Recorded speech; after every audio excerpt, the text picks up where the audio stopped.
Hello guys, what is up? My name is Dylan. Welcome to the Popcorn Podcast. This is episode number 73. Today, guys, we have a really fun episode for you. We're going to be part reviewing a film and part sort of doing a little topic discussion episode of sorts. And of course, joining me on the couch is new guest, Mr. Ben from BensBoxOffice. Welcome, sir. Hello. How are you? Very good, thank you. It is so good to be having you on the couch finally.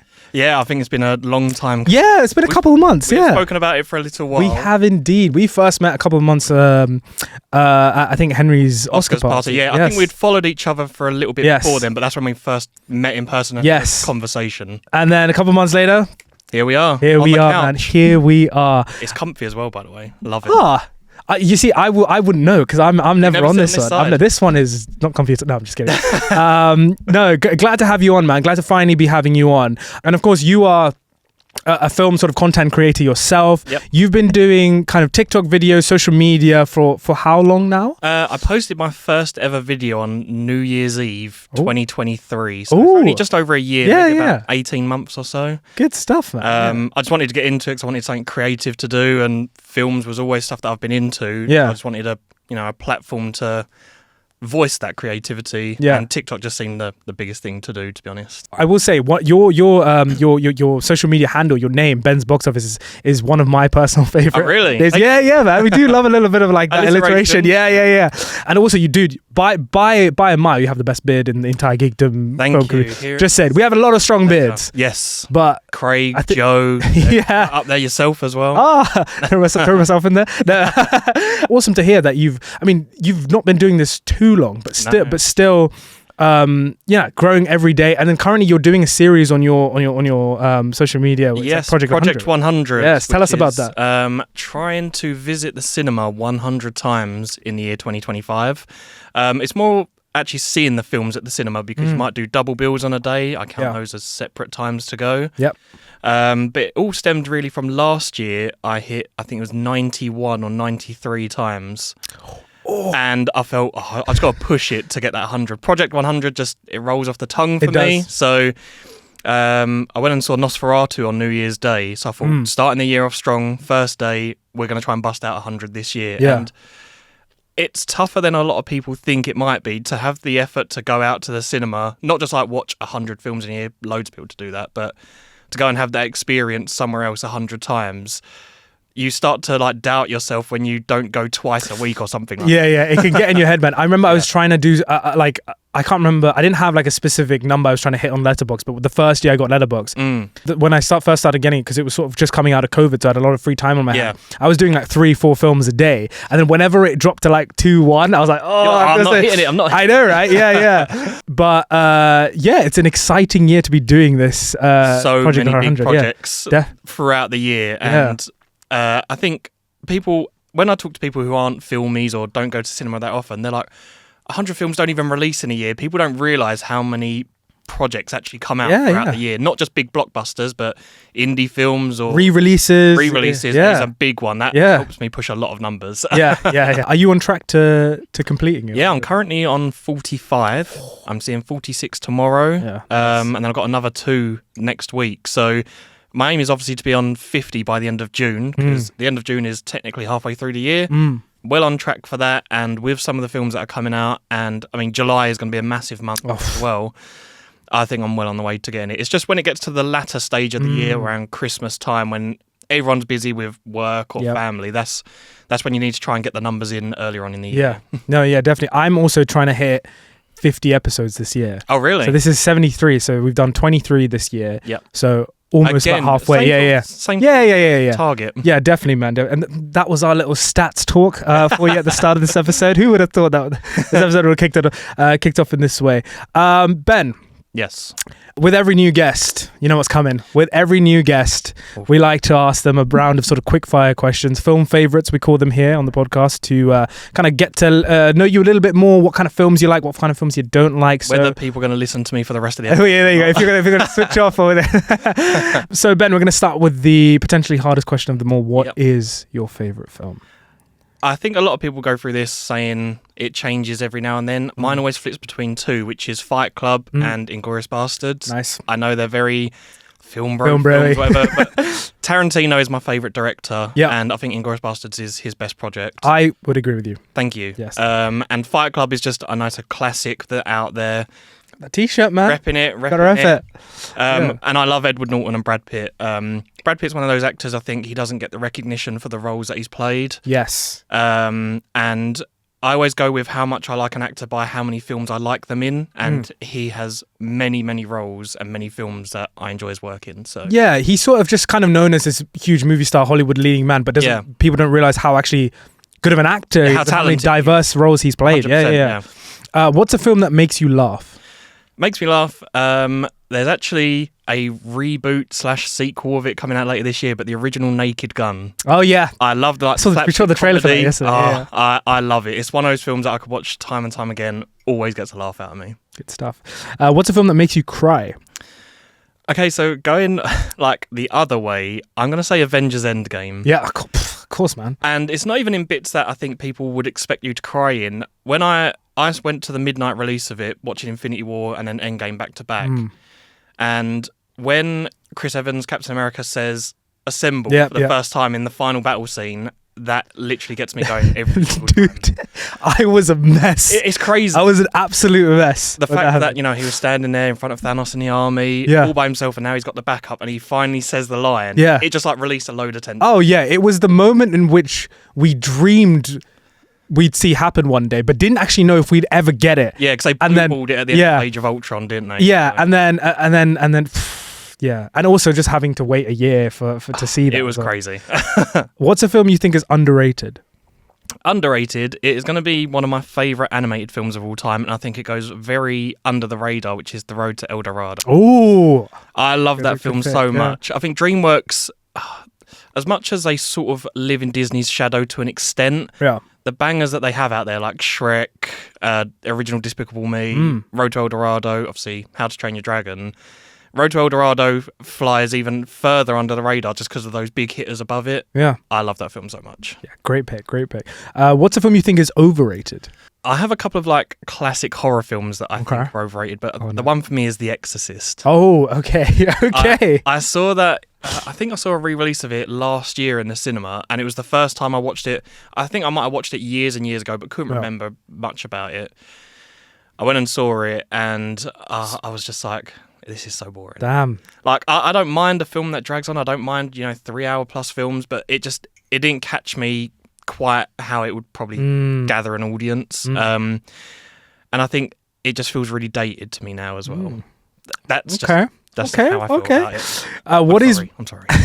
What is your favourite or one of your favourite performances in a film? I'm going to give two here, again, on opposite ends of the scale. Christoph Waltz in Inglourious Basterds, I think, is one of the most devious performances of all time. I think he really portrays being that character that you want to hate and just how well he plays it on the screen. But then going to the other end of the spectrum, in Miss Congeniality, Michael Caine in that film, he plays a camp guy so well. When you consider him, he's like a sort of London hard man, done these action films, straight up talking, British royalty. Exactly. And he goes into something like this, and he's just floating about the screen. He's saying bits and bobs. He's got so many quotable lines in that film. I think it's an underrated performance for me. Yeah, that's a great pick. What is your favourite cinema to go to? I think a lot of people are going to expect this, but my local Cineworld in Basildon, it just has everything for me there, because even though it's not even like in central London, it's not like a big top spot like that, it has an IMAX screen, a 4DX, a ScreenX. It has, I think, 16 screens in there. It was one of the first ones in the country to get the Hot Bites menu. Oh, yeah. Yeah, for something like just so outside of London. They might have been sort of testing it and just sort of seep it in, but possibly. Really good, just because of how low, it's like 10 minutes down the road from me, and it has all of these screen types in there. It's my favourite one to go to just because of how convenient, but the amount of different showings that I can go to it. They show all the re-releases. They have like the IMAX preview screenings. Like I saw Mission Impossible the day the world premiere happened there. I can't help but say that's my favourite. Yeah, oh, that's a great pick, man. I'm in a sort of similar situation to you where the cinema that I've gone to for the majority of my life is the Cineworld, but in Enfield. Okay. Same situation. Has an IMAX, has 4DX, has about 16-ish screenings as well. Very convenient to go to. It's got Baskin Robbins in there and a Starbucks. Starbucks. Yeah, man. You can't go wrong. everything. They took the Starbucks out of our one recently. Oh, really? Yeah, because they've started doing like Lavazza coffee now. Yeah.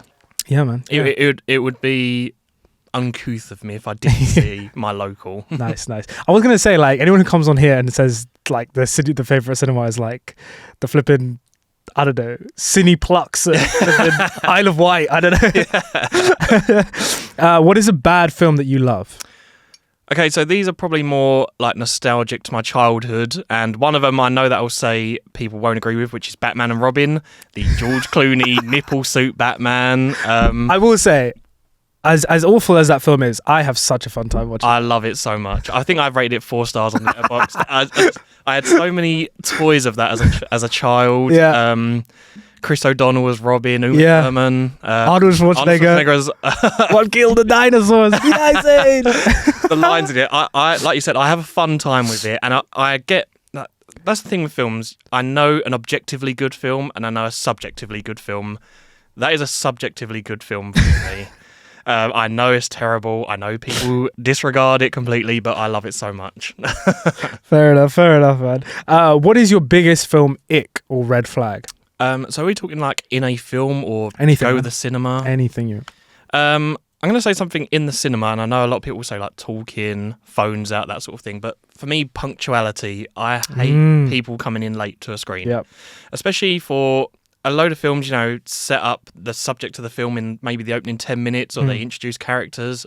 People that come in and miss all of that surely don't get the same experience I have from watching the film. And I love to be immersed that's why I love the cinema so much. I love to be immersed in sitting in a dark screen, watching the film. And that just completely takes me out of it sometimes, because as soon as they come in, they get their phone out, they get the torch going, even though it's lit up on the stairs. The aisles are lit up on the stairs, guys. Don't be that guy. It just takes me out of it. So I just don't understand, especially as the screen time that it gives you, say 7:30. The film isn't starting at 7:30. It's probably going to start at 7:50. Exactly. It gives you that time to go there. It doesn't start dead on. Just get there for that time. It's very easy. Yeah, aim for 7:30. You'll get there by 7:50. Bosh. You're in it. You're in the seat, ready to go. Exactly. What is your biggest film green flag? Anything starring Samuel Jackson is a good one. He's my favourite actor. So basically any film ever. Man, I love that guy. Yeah, he's got like probably 700 credit rolls. But again, in this, another one to go properly with it is a film that has a good score or soundtrack. Oh, I think music is so underrated. You're talking my language now, yeah. The experience that you have in a film. I probably didn't appreciate it as much a few years ago, or when I was a kid or whatever. You don't care, but I think it really elevates a whole cinema experience. Oh yeah, as a complete package. Absolutely, 100%. Having the music go for it is, I think, makes the film a whole. 100%. Horror or comedy? I feel like comedy's more consistent, so comedy. Sci-fi or fantasy? Sci-fi. Blockbuster or indie? There are some brilliant indie films out there, but give me that blockbuster slot in my face, I'll take it. What's a film you wish you watched in the cinema? I had this film booked for last year for its 25th anniversary re-release, and I missed it because my work was moving buildings and I had to help with it, but it was The Mummy. So Brendan Fraser, Mummy. One of my all-time favourites. So good. I was sad. I was legitimately sad I missed seeing that in the cinema. Yeah. To see that up on a big screen, I think, would have been genuinely amazing. Yeah, I was really sad because I think it was a year ago. It was last year. Brendan Fraser came to the Prince Charles because they did a re-release of that to sort of introduce the film, and I missed out on tickets for that. So, man, I would love to see that. Genuinely one of my all-time favourite films, The Mummy.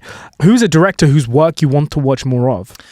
Okay, so I haven't actually seen anything from this director, and I know it's like a slap on the wrist for me, but Kurosawa. Oh yeah. Seven Samurai I've heard so many good things about. He's got Ran. I literally looked at him the other day on Letterboxd, and even just his first 5 films are all 4.2 and above. These are some of the highest rated films ever. Exactly. So I know I know it's bad that I haven't seen a single project of his, but I'd love to watch more of his work. Yeah, I know the Prince Charles Cinema in London do a lot of Kurosawa films. Oh, really? Yeah, they're always showing those, so that's definitely a good place to get your numbers up for Project 100, but also to see some of the best films on the big screen. Yeah, I mean, they're doing Memoirs of a Murder in a couple of weeks. Memories of Murder. Yeah, I really want to go and see that. We went to see that also recently, the BFI. Oh. I think it's Bong Joon-ho's best film. Really? I think it's Bong Joon-ho's best film, yeah. Oh, God. And I love Parasite, and I think Parasite is a masterpiece, but there you go. Excellent. If you were stuck on a desert island, Yep. what 4 films would you take with you? So to me, this isn't as simple as like my 4 favourites on Letterboxd. I've sort of categorised them. So a film of hope, I've put The Martian. Mm-hmm. I could have gone Castaway, but I feel like it would hit too hard. Yeah. Martian, again, is about trying to survive Basically, somewhere you don't know, but just in space. Yep. Grease. Yep. One of the best soundtracks of all time. And if you're on a desert island alone, you can just sing that to your heart's content as loud as you want. I've gone for Airplane. Okay. For a classic comedy. Nice. But for something when you need a laugh from one of those nights. And then for a long film, because sometimes you just want to pass that time, I'm going for the extended edition of The Two Towers. Ooh. Which is my favourite Lord of the Rings. There you go. So, everyone comes on here and says Return of the King, or the entire trilogy and cheats. Yeah. But Two Towers singly. Yes. Helm's Deep, mate. Oh my God. Get a load of that. It is crazy. Yeah. So those 4 different categories stick on different nights, because I feel like I wouldn't want to put my favourite film in there, as I'd want to watch that as a celebration for when I finally escape. Trying to get it off the island. Yeah. What is your most anticipated film of 2025? I feel like I'm going to say the same as everyone else here. Go for it. Fantastic Four was the thing that I was most looking forward to, but the more I see of Superman, the more excited I get for that film. I mean, F1's another big one. Yeah. But I'm going to go with something that I don't think a lot of people will say, and it's not going to be like a big blockbuster, but it's Caught Stealing, the new Darren Aronofsky, Matt Smith, Austin Butler film. That's a great pick. Yeah, the first trailer that came out for that, I saw it and I was like, I have to see this film. Yeah. I think that comes out end of July maybe, so it's not too far away, but to get away from the big blockbuster picks, which everyone's looking forward to, which I'm in the same boat, I'll go with Caught Stealing. Great pick, man. Great pick. Thank you. It comes to the end of our quickfire questions, guys. I think we've got to know you a little bit better, I would say. Yeah. Hopefully they're still watching. Interrogate you a little bit. How was that? Yeah, absolutely brilliant. Yeah. Good stuff. Good quickfire questions. Good questions to, like you say, get just get some thoughts who I am. Yeah. Yeah, there you go. Guys, if you've seen the title of this video, you'll know that myself and Ben are going to be discussing the new How to Train Your Dragon live action film, and also just kind of sort of branch off into a little conversation maybe about live action remakes and how we feel about them, how they sort of kind of fit into the sort of ongoing Hollywood landscape here. I think actually let's start with live action remakes, Ben. Yeah. Just straight up, what's your kind of general feeling towards it's like this? They are very hit and miss, with more of it being on the miss side. Yeah. But they're also a double-edged sword. I mean, if they stick too closely to the original, people complain saying it's just the same thing.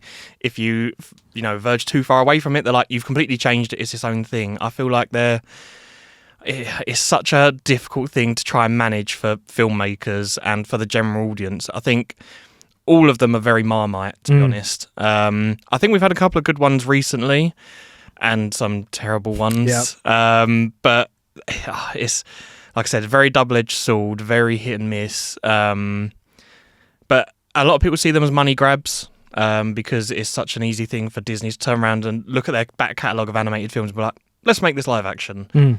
But then there are some real projects that you can see they've put their heart into and really made to try and push it to maybe a new audience or to see how it would look live action, and some of them do really, really work. It's very tough though, I think. Very tough. Yeah, I agree with you. I think live action films or live action remakes I think should be like a good opportunity to kind of explore new themes or explore the sort of existing themes in the originals, go a bit deeper, maybe give some more backstory to some characters, add some emotional depth, and essentially kind of add layers and sort of build upon people's current understanding of that original or current experience with that original. Yes. For the most part, I would say I don't really like live action remakes. Yeah.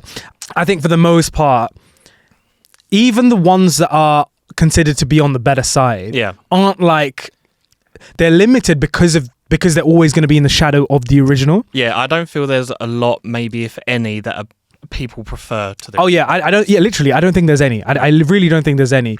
I think there's a couple of different problems that I have with live action films in general. I think firstly, the idea of a live action film, like I said, should be to explore and go deeper into some of those already established themes. But for the majority of live action films, it's just.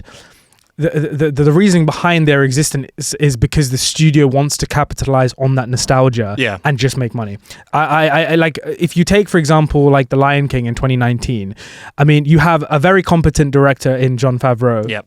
Who actually, I actually kind of liked the live action remake of The Jungle Book, which he did. Yeah. The live action Lion King is literally a shot for shot remake, but really just doesn't work because all the stuff that the original was able to do, and the charm and the kind of playfulness that the animation gave, they try to do the exact same thing with live action. But when you have photorealistic lions, not emoting, you don't get the emotion. You really don't. It's hard to call a live action remake, which is all CGI, a live action remake. It's so difficult to do. That's a tough one.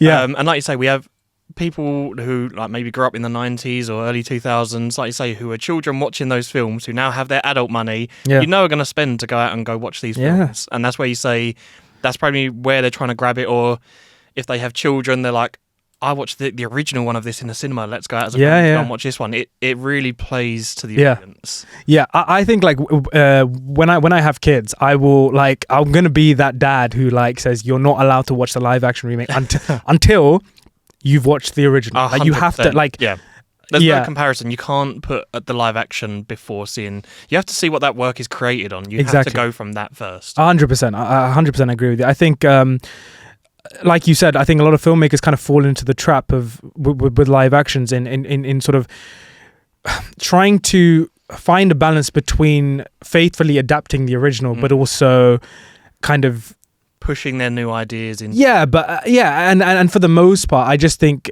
it kind of falls onto the former. Like they just try and basically recreate the exact same thing. And I think that in general, what live action remakes should be, they shouldn't be remakes. They should be reimaginings of those stories. That's a better word to put. Yeah, they should be that. But a lot of the time, they're trying to basically emulate the exact same thing. They try and create the magic a second time. Exactly. It just falls short. It's a completely different medium. So, like, I think where a lot of filmmakers go wrong is they need to really kind of understand what made the animation so good, what works in animation, and can't necessarily carry over to live action, but take the things that do work in both realms and kind of use that and kind of build upon that as a basis for the film. Exactly. So I'm not too big of a fan of live action remakes. I will say, definitely more kind of misses than hits. So Ben, speaking of live action remakes, I thought we might just throw in a game. Okay. Just straight away. Yeah, straight away. We're gonna do a smash or pass on live action remakes. Live action remakes. So I'm gonna list some live action remakes, some of which people might not have fully realized that they are actually live action remakes, and you're gonna basically say smash or pass. Gotcha. Okay, so we're gonna go with Alice in Wonderland. Smash. Okay. Smashing Alice in Wonderland. Who is the film. Alvin and the Chipmunks. That's a live action. It is. Smash. Maleficent.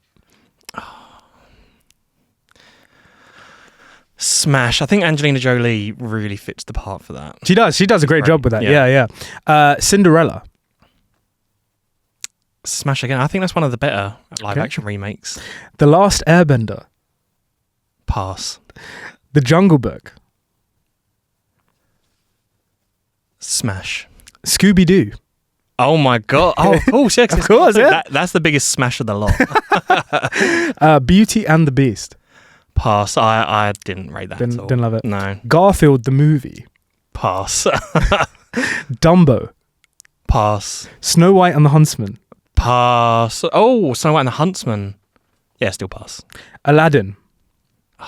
I didn't mind that too much. It was okay. The littlest smash. little smash. The Sorcerer's Apprentice. Ooh. Smash. I fucking love Yeah, this. man. The Lion King. Smash for the nostalgia of Okay. it. Yeah. Okay. Transformers. What? People forget. Oh, that's That is the biggest number one. The first film, Smash. smash. Mulan. Pass. Alita Battle Angel. When are they going to bring a sequel out to that? Yeah, I mean, it was I know. teased.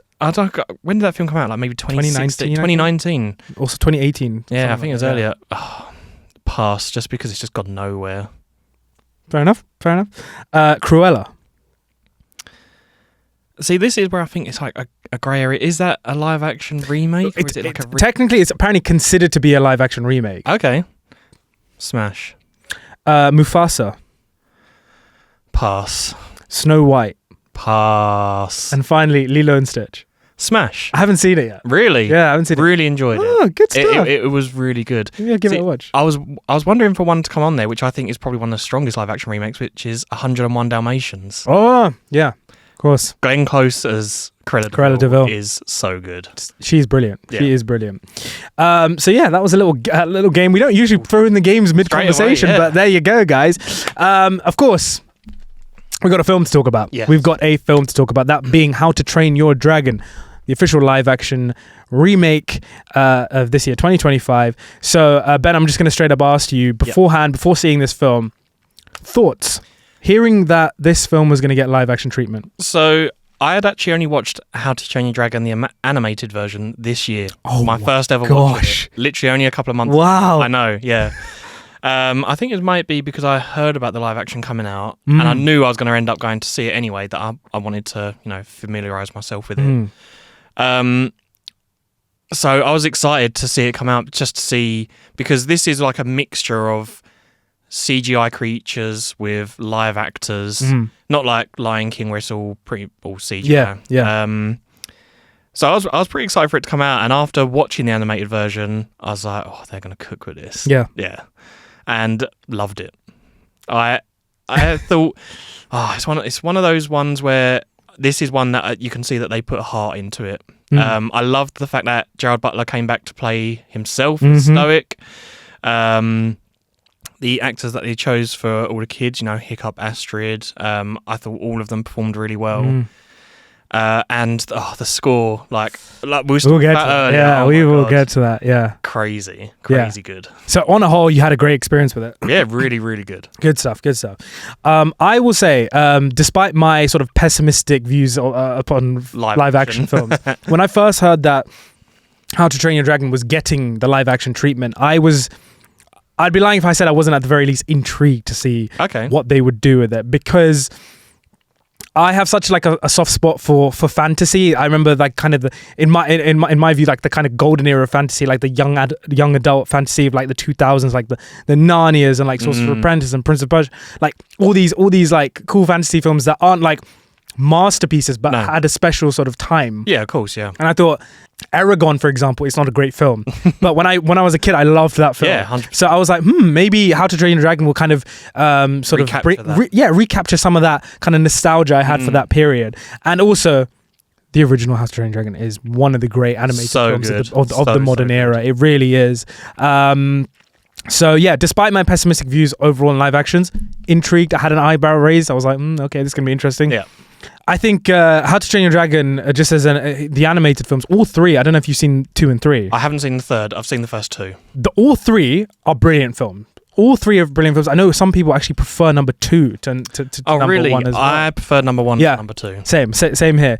And obviously another huge thing to come out of those films is John Powell's music. The score. The score is one of the great, maybe not even just animated film scores, but one of the all-timers. One of the all-timers. So in terms of any kind of anticipation for a live action film, this would probably be the one that would be most excited for. Yeah. So I watched it yesterday morning. Very fresh. So very fresh, yeah. And I was so ready to go into this film and just not like it. Okay. And just hate it and just come back and be like, yeah, told you, all live action suck.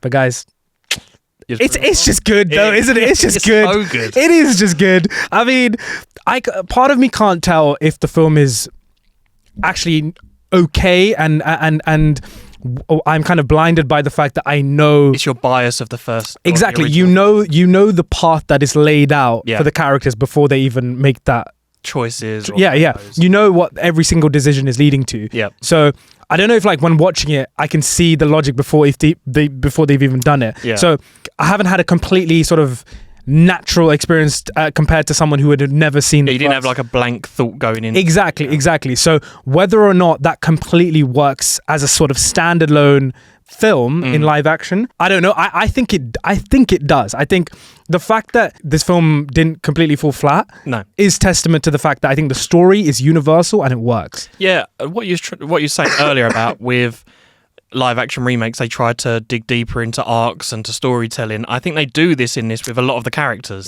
Yes. The fact that we now know Astrid doesn't just like not fancy Hiccup, it's because she's a bit jealous that he's his dad's the chief of the village. She wants to get that spot. She thinks that Hiccup's just going to rise to this position because of his bloodline, not nepotism.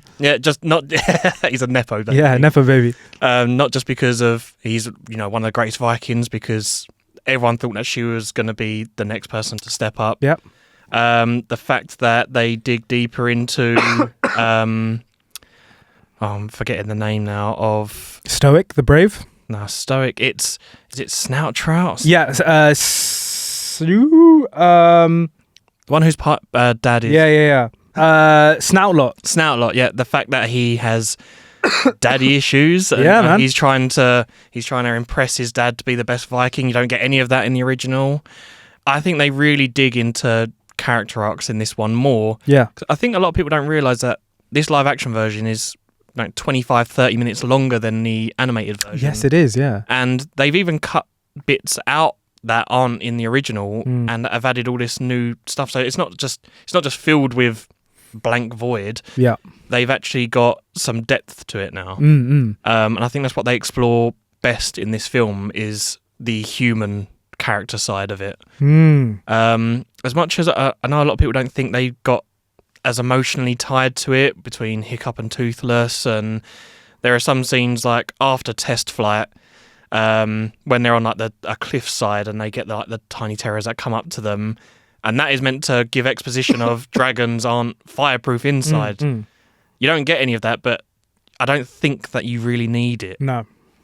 So that's like one of the main points that a lot of people say has been cut from it, but getting the deeper character arcs of the human story is, I think, what's the best addition. Yeah, I completely agree, man. I think on a whole, if someone asked me, do they need to watch this film? Yeah. Is it better than the original? I don't think it's better than the original film. No. And I think you still get more or less everything you can out of the story in that first original film. Yeah. But I completely agree with you about some of the characters.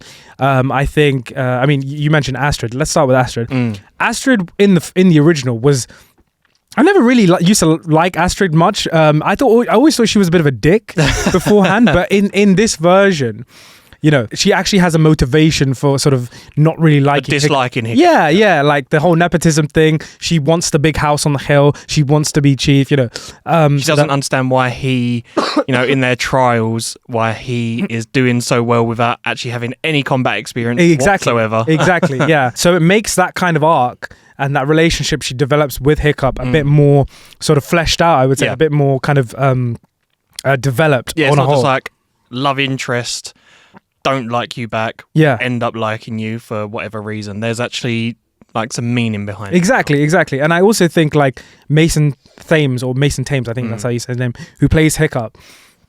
Jay Baruchel always did like such a great job voicing the character back in the sort of animated films. Like that voice is so distinct and it's so Hiccup as well. Yeah. And I was like, ooh, I don't know if Mason James is going to be able to do this. I think he does such a good job. He's brilliant. I think he really looks the part as well, which always helps when... Yeah. I know like Astrid, she's got different coloured hair now. Yeah. She's now a person of colour rather than just be, all white Caucasian people, which they do in the film great, and they explain this one where, when Stoic goes to, when he's saying to the village why they need to go out, they say about why they've got so many people from around the world. Tribes. Yep. So now they're even exploring more of the arc of like the threat of dragons is actually all over the place. It's not just on the Isle of Berk. It goes out to Asia and Africa. So I think they fleshed that out as well. The fact that Hiccup looks exactly like him, and Mason's brought his own sort of voice into it. I think you can see a lot of like distinguishing features from the original animated Hiccup in this version. Oh yeah, definitely. I think the chemistry he has, especially with Gerard Butler as well, in those scenes, a lot of the kind of conflict and arguments that they have, and sort of Gerard Butler's character as a whole, feel a bit more like I'm reluctant to use the word harsh, but a bit more sort of like full on. Yeah. And give a lot more depth to that kind of relationship of like, Gerard Butler, is he disappointed of his son? You know, how he wants him to become a leader.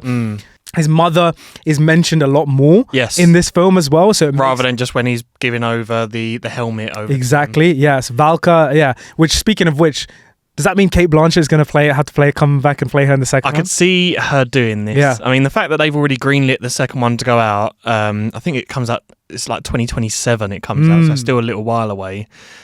This is another thing with live action remakes which get sequels, is obviously the child actors that we have, or the young actors in this. Yeah. This is still 2 years away now. Like, how is their development going to show on screen? Yeah. Unless they're filming it back to back, or they're like working straight in with it now. But I mean, like Fish Legs, who is obviously in Deadpool 2, looks exactly the same. He looks the same as he was back then. So I think he's got no problem with that.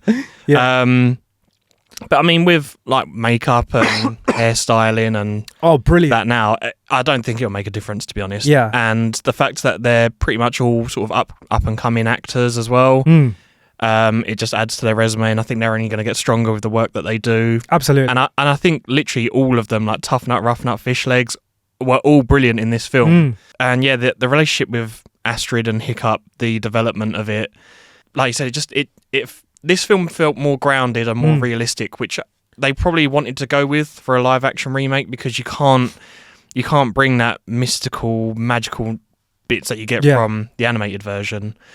And it did feel more grounded with the topics that they brought up in this one. It's a really good point. I also think like a lot of the reason why this live action remake works so well is because it is literally the same creative team. It's Dean Dubois who did the original film. So I mean, in terms of understanding the story, the characters, what themes to take on, what themes to go harder on or bring back a bit, he's the guy to do it. Like, he just is. Because he created it. Exactly, he created it. What to do with it. Exactly. And in terms of like sort of the technical side of things, like the CGI, production design, this film does not look cheap. It looks brilliant. Like it's vast, expansive. The dragons are well animated.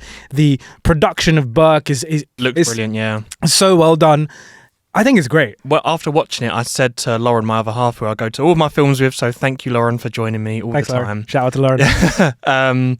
I said I wanted to see where they filmed everything, because of the setting was so beautiful and really looked like you was on the Isle of Berk. Yeah.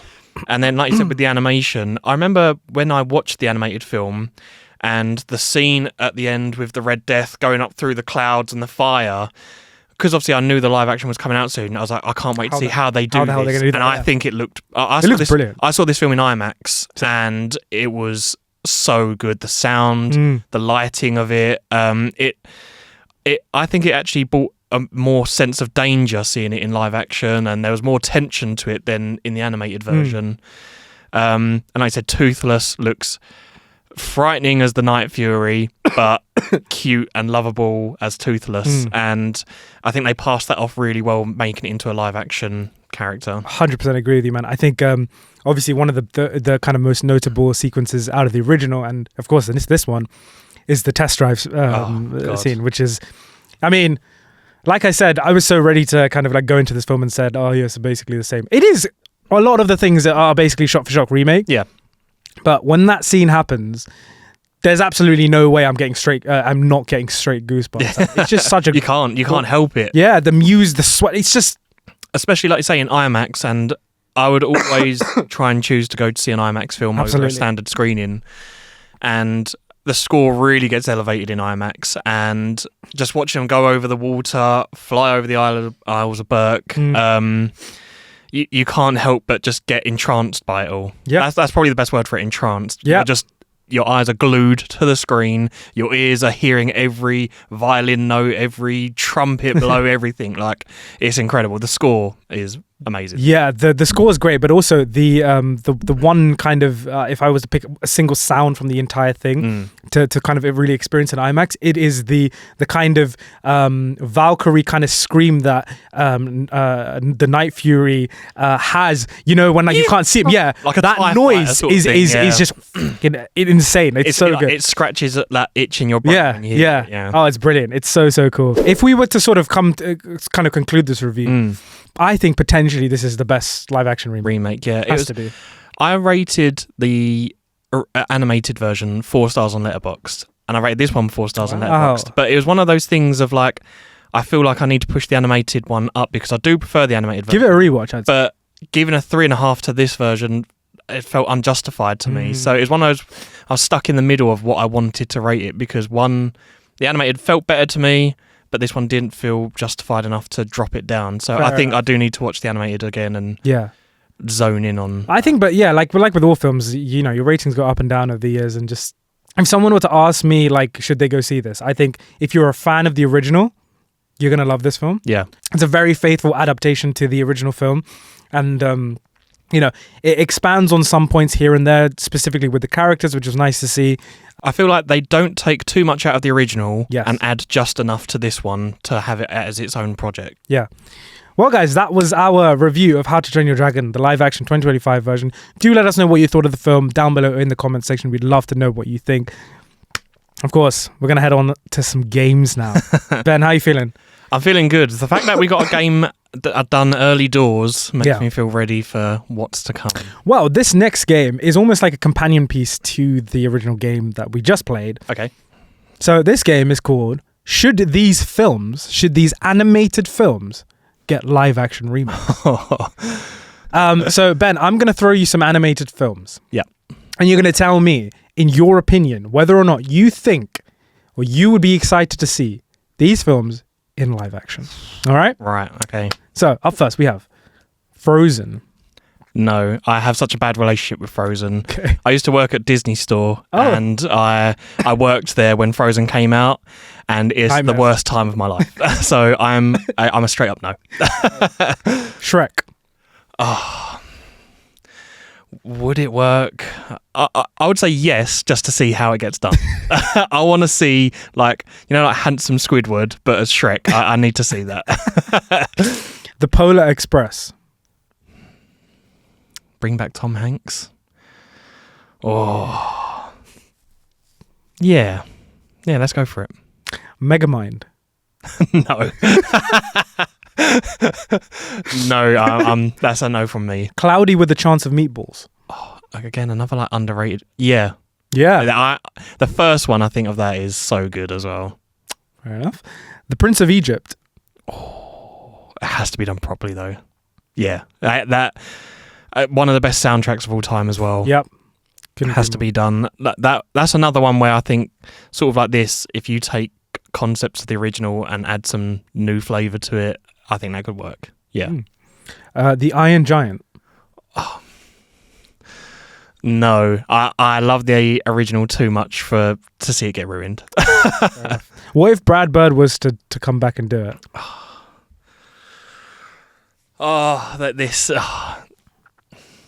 Would it be too much like... Would it be like Pacific Rim though? You know what I mean? I'm going to say no. I want to stick to the original. I don't want to see it ruined. Rise of the Guardians. See, I feel like that's another one that could work and it would go to audiences, like new audiences again. Would Hugh Jackman come back as the Easter Bunny? Oh yeah, he was Australian. Yeah. Yeah, I want to see Hugh Jackman go from Wolverine to the Easter Bunny. There it is. Hercules. I've always said that they should do this as a live action ever since I put this in a review I did the other day on Letterboxd for Baywatch. I could see Zac Efron being Hercules. Oh. The build that he had in it, the fact that he's got a singing background, I think if you gave him a bit of ginger hair and styled it properly, I think he could look the part. I'm going yes on her. And Danny DeVito can come back as Philistine as well. Yes. The Road to El Dorado. Oh. You know when you said it before, I was like, oh God. let him wait. See, same thing as like Iron Giant. Do I want to say no to make sure that the original doesn't get ruined?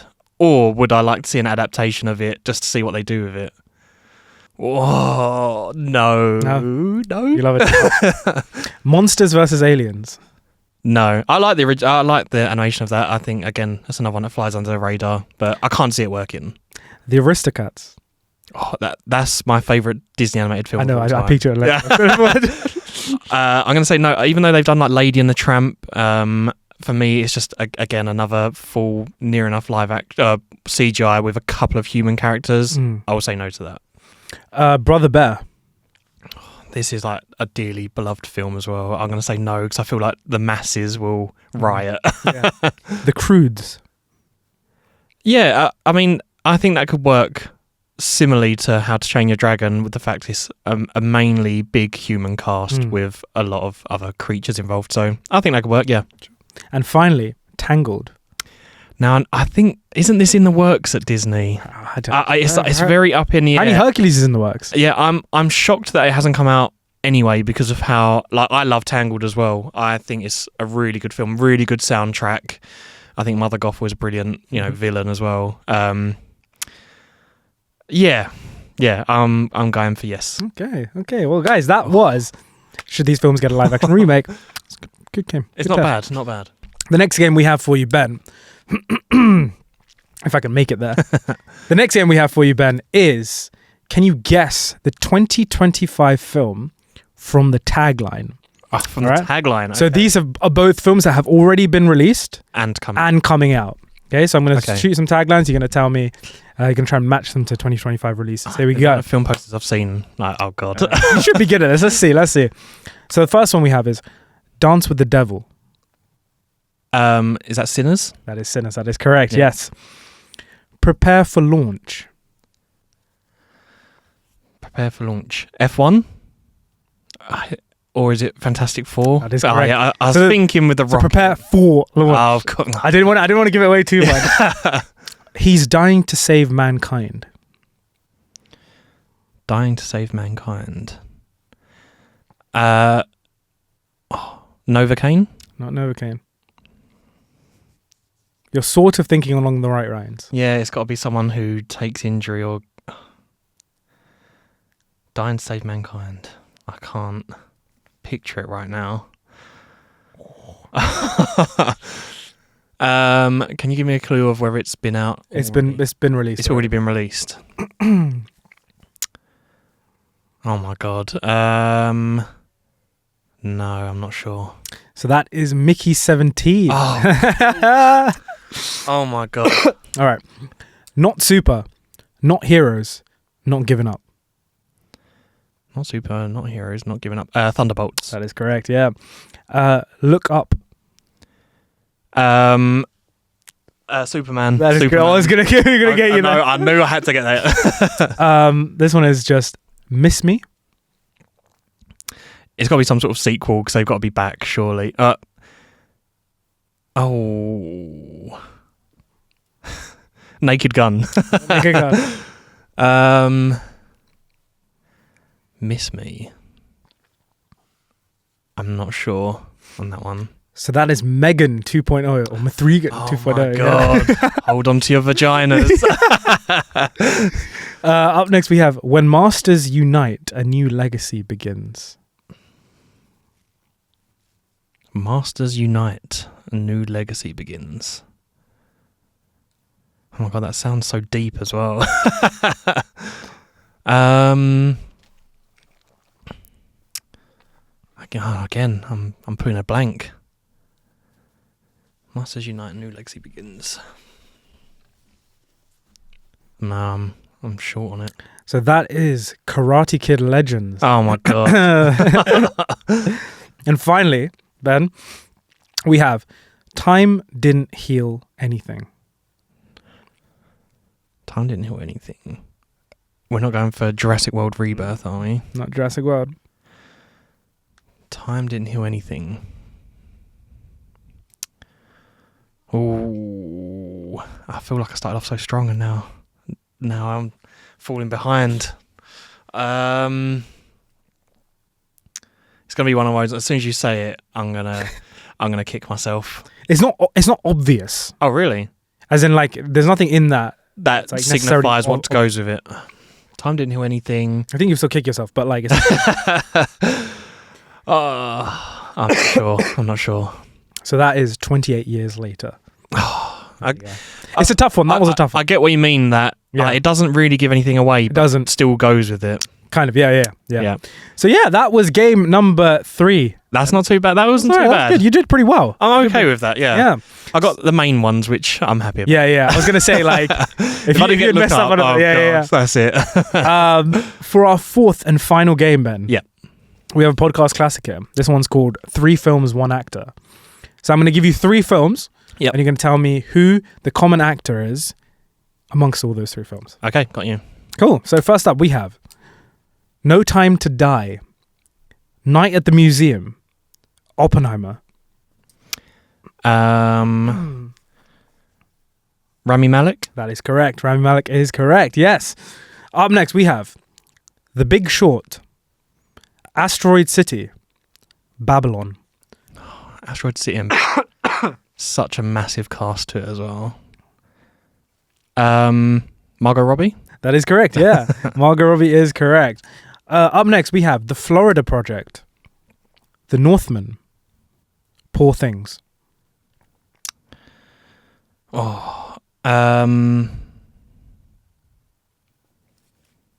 Surely it's not just going to be... I haven't seen Florida Project. It can't be Skarsgård, surely. I don't remember him in Poor Things.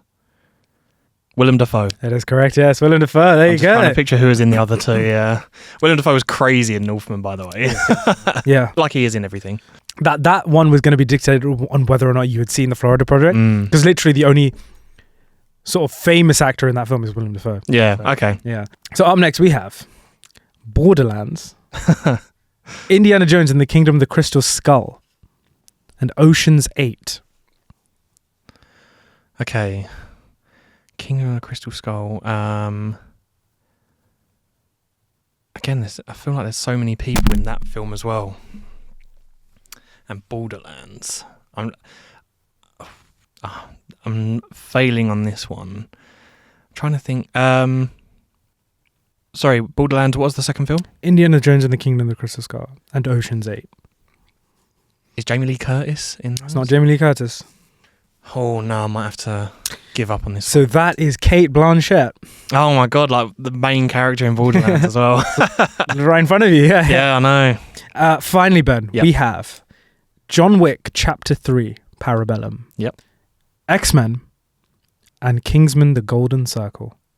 Halle Berry. That is correct. We finished on a high one. Strong on that one. Yeah, there you go. I think you got like 4 out of 5. Yeah, it's only that was good. The Cate Blanchett. See, man, right in front of my eyes. Nothing to worry about. Nothing to worry about.